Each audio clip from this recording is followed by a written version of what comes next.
Hujan lebat yang mengguyur wilayah Jakarta dan Bekasi beberapa waktu lalu kembali menyebabkan banjir di sejumlah titik. Air merendam pemukiman warga hingga mencapai ketinggian setinggi 3 meter. Banjir juga melumpuhkan jalan utama dan fasilitas umum sehingga membuat warga kesulitan beraktivitas.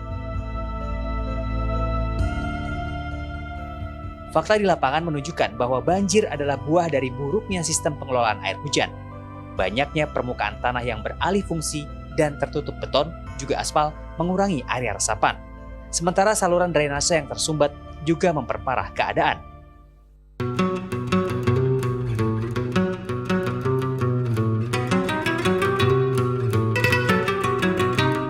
Di sisi lain, air hujan sejatinya adalah sumber air murni yang dapat dimanfaatkan jika dikelola dengan baik. Seperti yang dilakukan oleh pesantren Arisalah di Kabupaten Bogor, Jawa Barat, yang berhasil menampung dan memanfaatkan air hujan untuk kebutuhan sehari-hari. Apalagi, pesantren ini terletak di wilayah yang memiliki permasalahan kualitas dan kuantitas air bersih.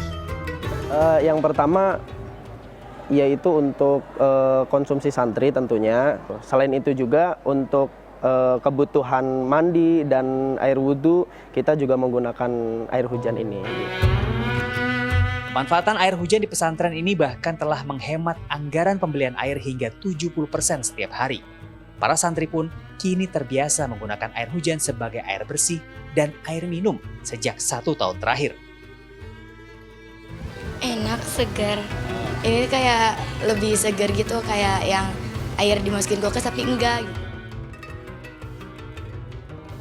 Pemanfaatan air hujan juga menjadi media edukasi antar santri. Para santri juga mempelajari bagaimana memastikan air hujan yang akan mereka konsumsi bersih dan aman. Sebelum diminum, air hujan diendapkan, diproses dengan alat khusus sehingga dapat memenuhi standar kualitas air minum. Nah, cara mengetahui air ini hujan aman dan terjamin keamanannya, itu menggunakan alat TDS, Pak. TDS itu adalah Total Dissolved Solids, biasanya untuk mengetahui jumlah kandungan zat padat dalam air. Coba kita ukur. Jadi saya ukur ya, Pak. Oke, TDS di air hujan ini angkanya 5. Betul, Pak. Oke, ini rendah atau tinggi? Ini itu rendah, Pak. Rendah, Ya. jadi memang kalau yang umum biasanya memang air minum atau yang layak dikonsumsi TDS atau kandungan zat padat dalam air itu di bawah 50 atau di bawah 100. Ini di bawah 10 bahkan ya, jadi aman ya buat diminum ya. Namun tidak semua upaya pengelolaan air hujan berjalan sukses. Di Jakarta misalnya, Kampung Gembira Gembrong yang memiliki konsep zero runoff dengan menerapkan sistem resapan air hujan ternyata belum efektif. Ternyata tidak semua niat baik bisa berujung manis, seperti di Kampung Gembira Gembrong, Jakarta Timur ini, yang awalnya punya konsep menarik, yaitu menyimpan air hujan ke dalam sumur resapan, tetapi ternyata membutuhkan evaluasi. Sistem sumur resapan yang digunakan sejak pembangunan ulang kampung ini pasca kebakaran dianggap tidak berfungsi efektif.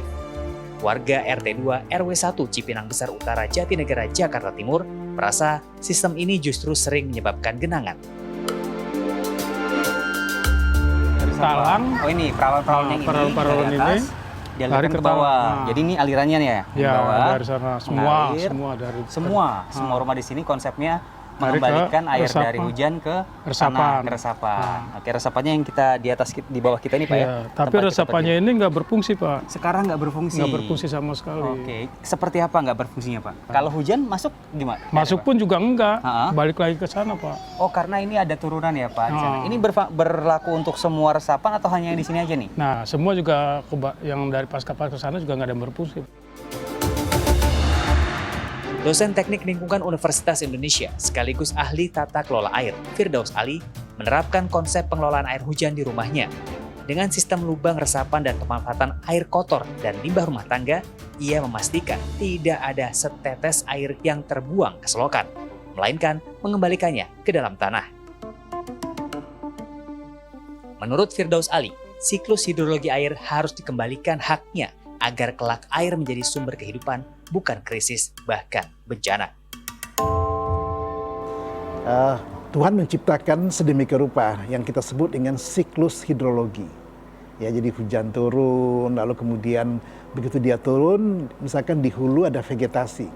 Vegetasi itu adalah fungsi retensi, fungsi untuk menahan. Jadi begitu hujan turun, misalkan secara kuantitatif ya, turun 100 kemudian 90 diresapkan. Lalu 10 dilimpaskan yang kita sebut dengan run off tadi. Nah, yang 10 ini masuk ke badan air, ke sungai, ke situ, ke embung, ya ke waduk gitu kan. Karena jumlahnya sedikit, dia nggak meluber. Tetapi kemudian karena yang sekarang dibalik, karena ruang sudah kita konversi, yang meresap semakin sedikit, ya katakan hanya 10%. Yang 90 itu melimpas dalam waktu yang bersamaan. Banjir bukanlah takdir yang harus kita terima.